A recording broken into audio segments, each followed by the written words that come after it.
এটা কি বলো তো বন্ধুরা, এটা হচ্ছে নারকেলের পুর। তো চলো আজকে কি বানাবো দেখা যাক। আজকে বানাবো সাতপুরি। তো প্রথমে নারকেলের পুরটা আমি তৈরি করে নিয়েছি। এবার সাতপুরির জন্য যে ময়দাটা লাগবে, ওই ময়দাটাকে আমি মাখিয়ে নিচ্ছি।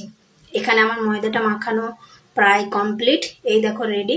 ময়দাটাকে যদি তুমি এভাবে ছেড়ো তাহলে দেখবে খুব সহজে যদি ছিঁড়ে আসে, তাহলে দেখবে ময়দাটা মাখানো পুরো পারফেক্ট। তো আমার ময়দা মাখানো শেষ। এবার আমি ছোট ছোট লেচি করে কেটে নিয়ে একটু ওই লুচির মতো করে বেলে নিয়ে তারপর এই খোলটার মধ্যে, যেটাতে আমি পিঠে বানাবো, ওর মধ্যে দিয়ে তার উপরে দিয়ে দিয়েছি সামান্য পরিমাণ পুর। এবার মুড়ে দিলেই আমার রেডি। আমি আগে থেকে কড়াইয়ে তেল বসিয়ে দিয়েছিলাম। তেলটা গরম হয়ে গেলে এবার একে একে করে আমি সমস্ত পিঠেগুলোকে ভেজে নেব। এই দেখো এইভাবেই ভেজে নেব। তারপর আমি পিঠেগুলোকে তুলে নিয়েছি। কত সুন্দর হয়েছে, আর দেখো কত সুন্দরভাবে ফুলেছে পিঠেগুলো।